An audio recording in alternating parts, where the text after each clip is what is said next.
Assalamu alaikum friends and welcome to my channel Study Law with Bushra. So today our topic of discussion is Article 47 which says removal or impeachment of president. But before starting my discussion, if you haven't subscribed to my channel, please subscribe and don't forget to press the bell icon for latest updates. Article 47 को अगर हम देखें तो article 47 की clause 1 क्या कहती है that notwithstanding anything contained in the constitution, the president may be removed from his office on the ground of physical or mental incapacity or impeached on the charge of violating the constitution or gross misconduct. कि president को according to this article हम remove कर सकते हैं on the basis of physical और mental incapacity कि अगर वो फिजिकली और मेंटली इनकेपेबल है तो हम उसे रिमूव कर सकते हैं या उसने कोई ग्रॉस मिसकंडक्ट की है या कॉन्स्टिट्यूशन को वायलेट किया है। जैसे हमने आर्टिकल 6 में हाई ट्रीजन के केस में पढ़ा था कि अगर कोई बंदा आर्टिकल को सस्पेंड करता है, सबवर्ट करता है, एब्रोगेट करता है तो वो हाई ट्रीजन का मुर्तकिब होगा। वो हाई ट्रीजन के अकॉर्डिंग हम उसको ट्रीट करेंगे, उसको चार्ज उस पर आर्टिकल 6 का लगाएंगे तो इसके अकॉर्डिंग वो रिमूव हो जाएगा।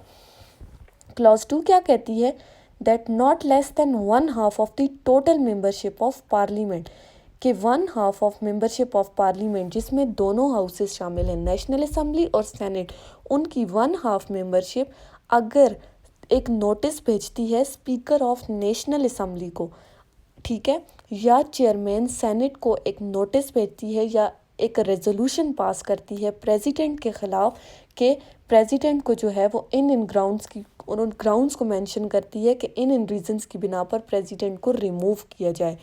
तो आगे अब हमें ये बताया हुआ है कि अगर जो नोटिस क्लॉज 2 के अंदर चेयरमैन को रिसीव हुआ है, ठीक है, अगर स्पीकर ऑफ नेशनल असेंबली को रिसीव हुआ है तो वो चेयरमैन ऑफ सेनेट को सेंड करेगी। इसी तरह अगर चेयरमैन ऑफ सेनेट को रिसीव हुआ है तो वो स्पीकर ऑफ नेशनल असेंबली को वो नोटिस सेंड करेगी। स्पीकर क्या करेगा, 3 दिन के अंदर अंदर उस नोटिस की एक कॉपी वो किसको ट्रांसफ़र करेगा, प्रेसिडेंट को। उस रेजोल्यूशन, उस नोटिस की एक कॉपी वो प्रेसिडेंट को सेंड करेगा, ठीक है। अब जब प्रेसिडेंट को सेंड कर देगा तो उसके बाद स्पीकर क्या करेगा कि दोनों हाउसेस को समन करेगा। President shall summon the 2 houses to meet in a joint sitting not earlier than 7 days and not later than 14 days after the receipt of notice by him. Speaker जो है वो 2 दिन के वो दोनों हाउसेस को समन करेगा जॉइंट सिटिंग में, लेकिन वो ये काम 7 दिन से पहले नहीं करेगा और 14 दिन के बाद नहीं करेगा। किन 14 दिनों के बाद? जब उसको वो नोटिस मिला था, वो कॉपी उसको मिली थी। अब प्रेसिडेंट के पास ये राइट है। अब नहीं, जॉइंट सिटिंग क्या करेगी, वो इन्वेस्टिगेट करेगी, वो रीजंस को इन्वेस्टिगेट करेगी कि आया वो कौन कौन से रीजंस हैं जिसकी बिना पर रेजोल्यूशन पास हुआ है कि प्रेसिडेंट को जो है वो इसके ऑफिस से रिमूव कर दिया जाए।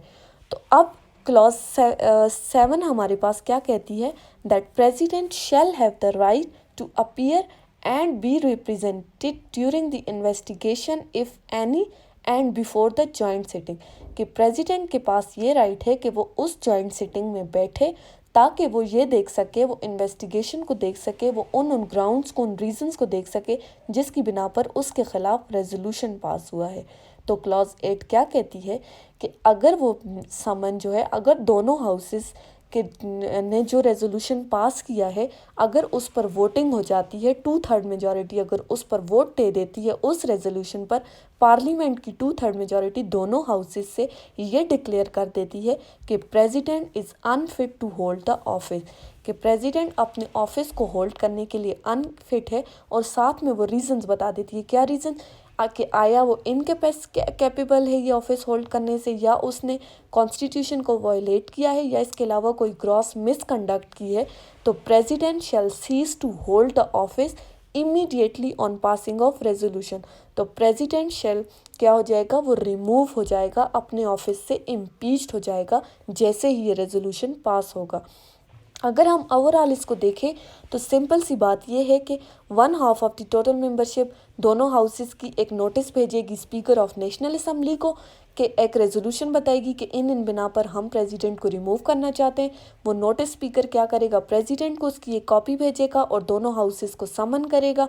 वो दोनों हाउसेस इन्वेस्टिगेशन करेंगे कि किन किन बिना पर प्रेसिडेंट को रिमूव किया जाए, और प्रेसिडेंट के पास ये राइट है कि वो उस समन में, वो उस मीटिंग में जो है वो आकर बैठ सके, और ताकि वो रीजंस जान सके कि किन किन बिना पर उसे रिमूव किया जा रहा है। अगर दोनों हाउसेस की 2/3 मेजॉरिटी अगर उस पर वोटिंग कर देती है तो प्रेसिडेंट अपने ऑफिस से रिमूव हो जाता है, सिंपली। Thank you.